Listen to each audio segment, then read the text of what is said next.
지금 보시면 사실 이게 애니메이션이라고 느껴지지도 않아요. 그냥 사람 머리를 이렇게 건드린 것 같거든요. 이렇게 초극 실사화 되어 있는 렌더링 기술들은 이미 많이 소개가 돼서 또 익숙하신 분들은 많이 익숙하시겠지만도 지금 이게 실시간으로 이제 마우스 커서를 따라서 이동시켜 가면서 반응을 할 수 있다는 부분이 굉장히 놀랍다는 부분이죠.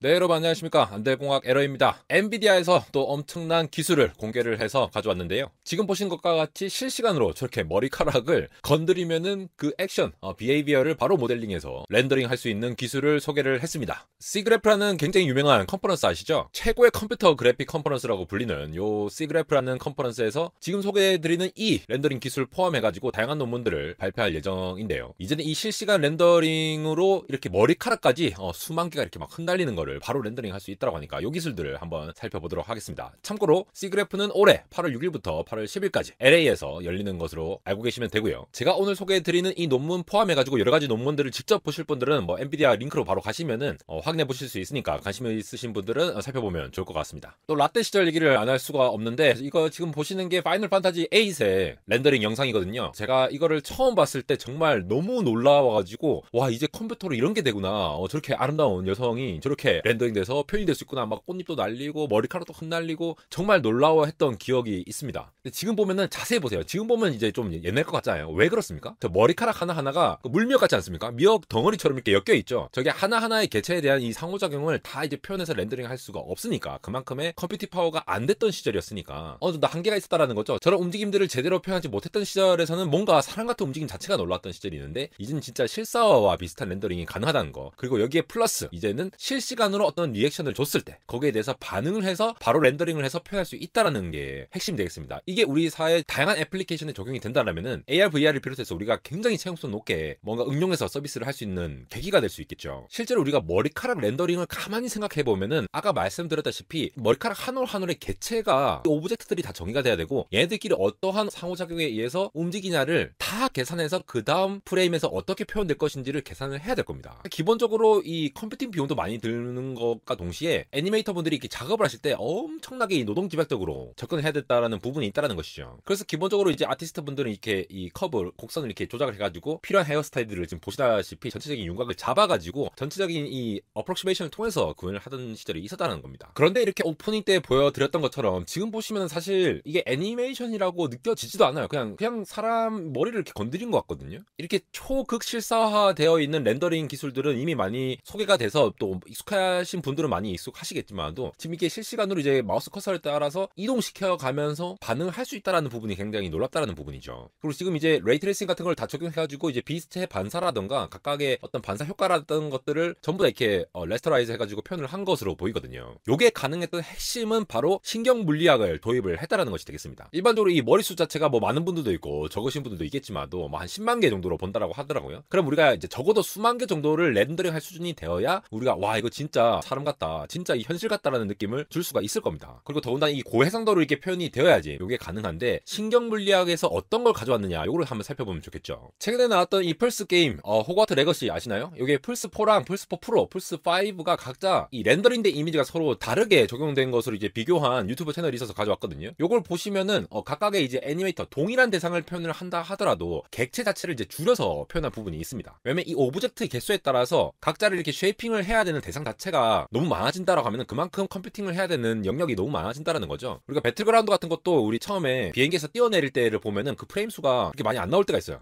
이거는 그만큼 오브젝트를 많이 소화를 해야 되기 때문에 뭔가 좀 이렇게 극단적으로 프레임 수를 많이 이렇게 늘릴 수 있을 만한 이 컴퓨팅 능력이 안 된다라는 거죠. 그러면 우리가 과연 신경 물리학을 이용해서 이 머리카락 한 올 한 올을 어떻게 표현할 거냐, 결국은 어떻게 어프록시메이션, 근사화를 할 것이냐인 건데, 기본적인 아이디어는 이 머리카락 하나하나가 어떤 액션에 의해서 그 다음 동작의 움직임이 어떻게 될 거냐를 예측하는 방향으로 학습을 하고 구현을 한다는 것이 되겠습니다. 이건 실제로 C그래프에서 이 제출된 논문의 피겨를 그대로 갖고 온 것이 되겠는데요. 이렇게 세 가지 스타일의 장면들이 구현이 되어 있고, 있고, 이 머리카락들이 어떻게 부딪히냐, 거기에 대해서 어떻게 엘라스틱하게 반응하냐, 탄력성이라든가, 그리고 서로 부딪혔을 때를 어떻게 디텍트하냐, 이런 것들을 이제 포션별로 지금 나눈 것이 되겠죠. 이 형태는 지금 보신 것 같이 머리가 긴데 이제 머리카락 수가 이제 10,000개라고 보이고요. 머리가 긴데 거의 47,000개 수준, 그리고 이제 뽀글뽀글 이 곱슬머리인데 24,000개 수준, 이렇게 해가지고 각각에 대해서 신경물리학적으로 얘네들이 이제 어떠한 피직스를 가지고 반응을 할 거냐, 이거의 다음 모션은 뭐냐라고 예측한 형태로 다가간다는 것이 되겠습니다. 그래서 그 다음 도면을 보시면은 여기 시간이 돼 있죠. 0.83초부터 길게는 이제 15초까지 이렇게 쭉쭉쭉 각각에 대해서 헤어 시뮬레이션이 되어 있는 게 있는데, 한 프레임당 0.18초에서 8초에 가까운 시간이 걸렸다고 하거든요. 머리카락의 양이라던가 혹은 이제 길이에 따라서, 그리고 이 충돌이 얼마나 정확하게 처리가 되었냐에 따라서 다음 예측을 하는 데에 여러 가지 파라미터로 작용할 수가 있겠죠. 실제로 이걸 계산할 때에 GPU가 가진 메모리를 쓴 것은 1GB에서 최대 20GB까지 사용을 했다고 하더라고요. 그래서 논문을 찬찬히 읽어보시면은 전체 머리카락 개수는 약 86,000개인데 그것의 10%만 활용을 해가지고 나머지 이제 움직임을 예측을 한 다음에 실시간으로 이렇게 렌더링 할 수 있도록 접근을 했다라고 보이죠. 안대공학 오리지널 채널에서도 이 렌더링 파이프라인 관련해서는 이제 손흥민이 3D 손흥민이 되는 이유, 이렇게 해가지고 제가 한번 다룬 적이 있죠. 이 부분에 대해서 좀 잘 모르시는 분들을 위해서 간략하게만 설명하자면은, 우리가 3D로 렌더링을 한다, 어떤 객체를 이렇게 렌더링해서 표현한다라는 거는 결국 3D로 구성된 세계는 컴퓨터 아니잖아요. 우리 실제 세계가 아니에요. 우리가 디스플레이로 보는 거는 2D잖아요. 그래서 3D에서 이제 2D로 이제 투사를 해서 거기에 보이는 거를 끊임없이 프레임마다 표현을 해줘야 할 텐데, 그 2D 이미지의 각 점들은 결국 뭡니까? 우리 디스플레이가 결국 해상도가 각각 픽셀에 의해서 정해지잖아요. 그럼 우리가 해야 할 거는 결국 각각의 픽셀이 어떤 색깔을 가지느냐, 그리고 그 다음에 장면에서는 이 픽셀들이 어떻게 변하느냐, 이러한 것들을 매번 계산을 해야겠죠. 그런데 오늘 소개해드린 이 영상과 같이 헤어의 움직임들은 이 3D 세상에서 일어나는 일들이에요. 그리고 걔네들이 각각 상호작용하면서 다음 액션이 어떻게 될 것인가를 매번 이 삼각형 구조로, 그물 구조로 분석을 한 다음에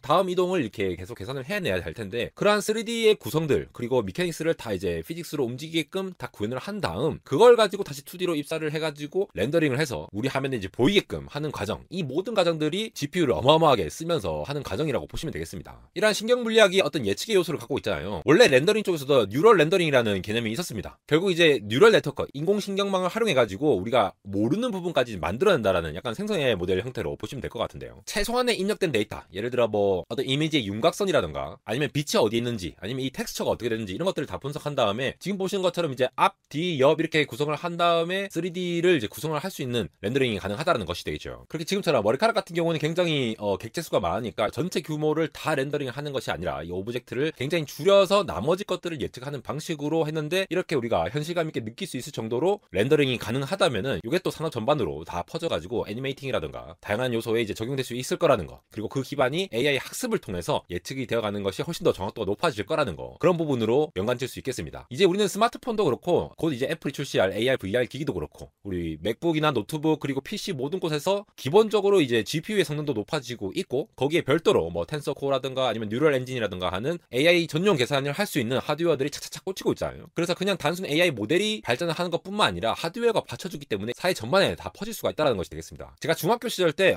제 고향에 있는 근처에 있는 대학교에 뭐 교육을 받으러 갔다가 대학원 연구실 형들이 워크스테이션 가지고, 그때 당시 이제 오픈GL이라고 해가지고 이게 그래픽을 이렇게 보여주는 시연을 했던 게 있거든요. 그 시절만 하더라도 정말 어마어마한 컴퓨터로만 가능했던 것이 이제 사회 전반에 퍼지게 되면서 우리 많은 사람들이 현실감 있게 뭔가 이런 그래픽 렌더링 된 것들을 볼 수가 있다는 것이 되겠습니다. 특히 이번 기술 같은 경우에는 엔비디아의 이제 최신 GPU를 가져오게 되면은 더욱더 성능을 끌어올릴 수 있다라고 하니까 또 약간 이제 어떤 셀링 포인트가 될 수도 있겠죠. 원래는 이 시뮬레이션 시간 자체를 좀 CPU랑 비교해서는 좀 안 되겠지만, CPU 기반으로 이런 이제 컴퓨팅을 하는 것 대비해서 봤을 때는 이제 며칠 걸릴 거를 이제 몇 시간 만에 된다라고 이제 주장을 하는 부분들이 있죠. 그래서 당장에는 이게 게임 쪽에서도 적용되면은 다양한 머리 스타일의 헤어들도 이렇게 사실적으로 표현이 될 수 있을 거니까 정말 구분이 쉽지 않은 세상이 올 것 같습니다. 이렇게 엔비디아에서 시그래프에 발표할 논문을 한번 살펴보았는데요. 요것뿐만 아니라 좀 재밌는 내용들이 많았는데, 당장 이제 시각적으로 볼 수 있는 좀 재밌는 포인트, 그리고 이게 뭐 먼 미래의 얘기가 아니라 이제 곧 다 도입을 할 거예요. 그리고 굉장히 많은 게임 애플리케이션에 적용이 될 거라는 부분에 있어서 정말 놀라운 부분이 아닐까 싶습니다. 이렇게 풍성한 머리도 멋있게 렌더링 할 수 있는 엔비디아의 신기술을 보니 머리숱이 많다고 렌더링이 쉽지 않다며 대책에 까이던 불과 몇 년 전의 애니메이션 세상이 완전히 바뀌었다고 실감하고 있는 안달공학 에러였습니다.